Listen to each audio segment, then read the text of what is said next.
many different ways in which a relationship can work, but one of the most important things is order. The order, the arrangements, the agreements, the conditions that are agreed on for the relationship to work. Now, a lot of people are free-spirited and they're happy to come and go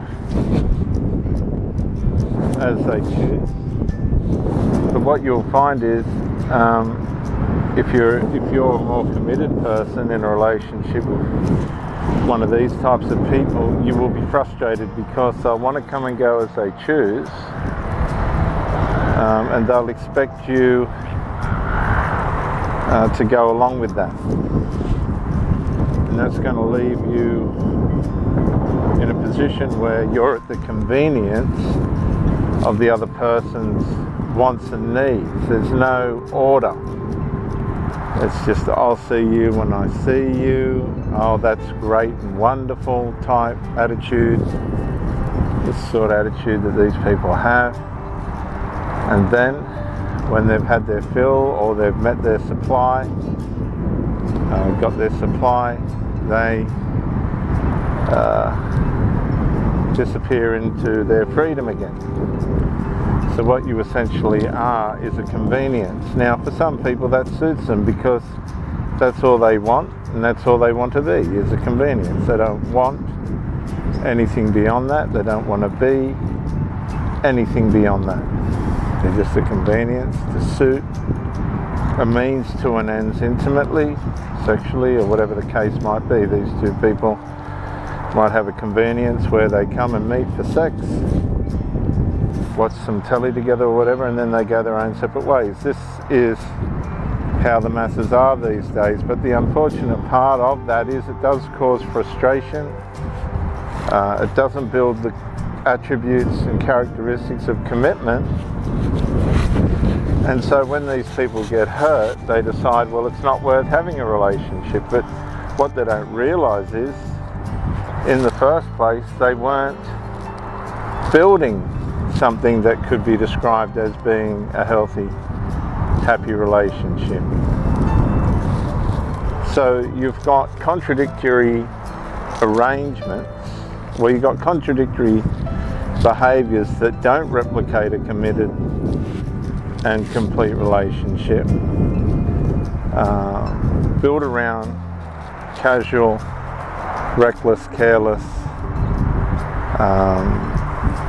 arrangements that are going to cause frustration and trouble and anguish and ultimately anxiety and depression, because there's an innate part of us that expects to have commitment relative to our intimate use. If we make ourselves intimate with somebody, then we'll ultimately expect a proper level of commitment. But for the sinner or the narcissist, or even the psychopath, that's not going to be so, because they are not committed to anything but themselves. And in their search to find themselves and fulfill themselves, it's going to come at a cost, and it's going to come at a cost to the people that make themselves available to these people intimately. Because you'll be just an accommodation. You'll be just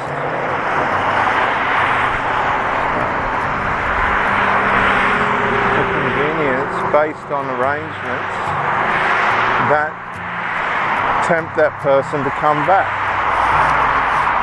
or keep the situation convenient enough for that person to want to come back.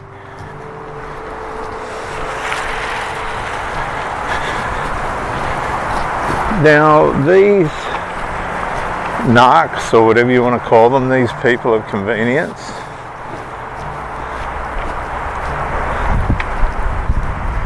You're not their first rodeo. You're not the first person that they've had come along that has decided that yes, I'll give it a try. They know before they start that the way of freedom is going to cause aggravation because it lacks commitment. And people are essentially commitment based. If you're, as I said, if you share yourself intimately, you're going to expect a certain level of commitment and communication and caring that a lot of these people are feigning that they're giving, but when it comes down to push and shove, they don't. They do at the start.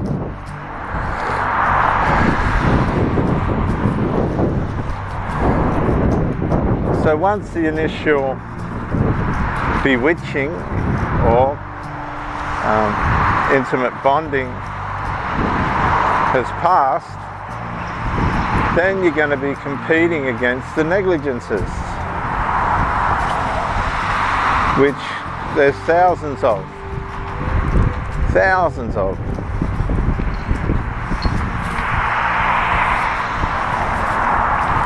So now that you've got yourself in a bond, an intimate bond with this person, and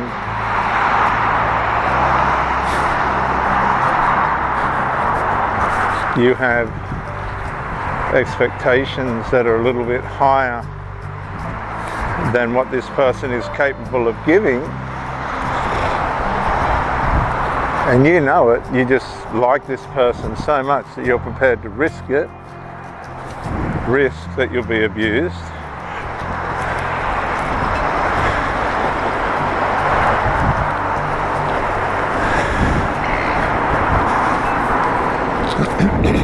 Sure enough, as the relationship wears on, guess what? Yes, that's right.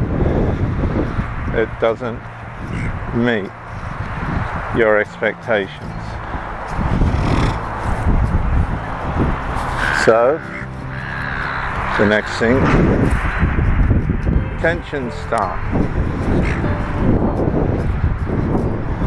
Little contests start as to who's negligent and who's not, who should be doing this and who should be doing that.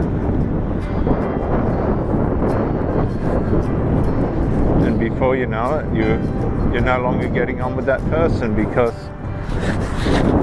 the fact of the matter is they're just unable to meet or reach your expectations. So it was unfair in the first place for you to not heed their warnings.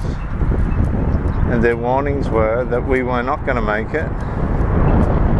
I was never going to be able to make it. I was never going to be able to meet your expectations. And they know that. They know before they start.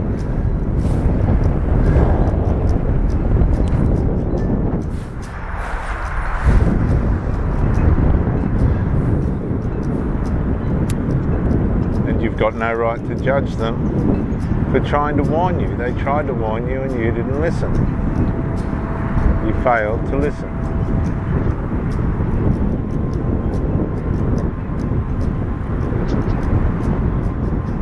So where's that leave everybody? It leaves with everybody to learn a lesson. The narcissist knows before they start that they're not going to make it. They're just not going to put into the relationship enough for anybody to be able to take any substance from it. The narcissist knows that at the start. But for the person that's been now the victim of the narc, the one that thought their character and charisma and other personal attributes would be able to make the relationship work. The one that wasn't aware of how narcissism works.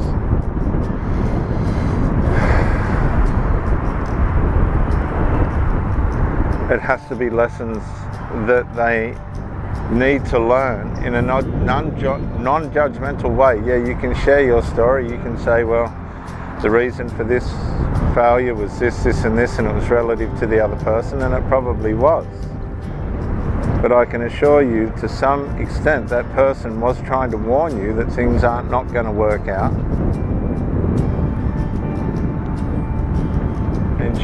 And you persisted relentlessly to try and make it work.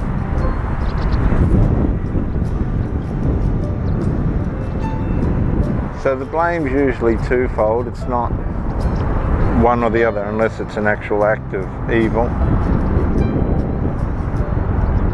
We just don't read the character and characteristics of people at the start the way that we should. Then we find ourselves in situations that we should not be. And then when we realise that we shouldn't be in this situation, we shouldn't be intimately connected to this person,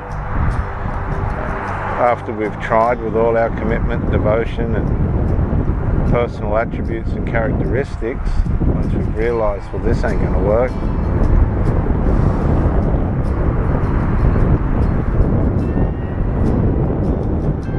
then we have to learn those lessons and remember how it happened. Because if we don't, there's a strong possibility that it'll happen again, because lust has got a way of putting us in situations that we should not be in. That's how lust works. Lust puts you into situations that you should not be in.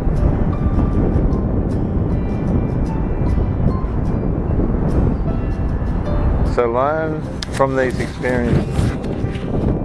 Don't let your faithfulness and loyalty blind you in your commitment. And have the sense to know when you've met the wrong person and they're fading, to give yourself the opportunity to detach, go no contact, get out, and never go back.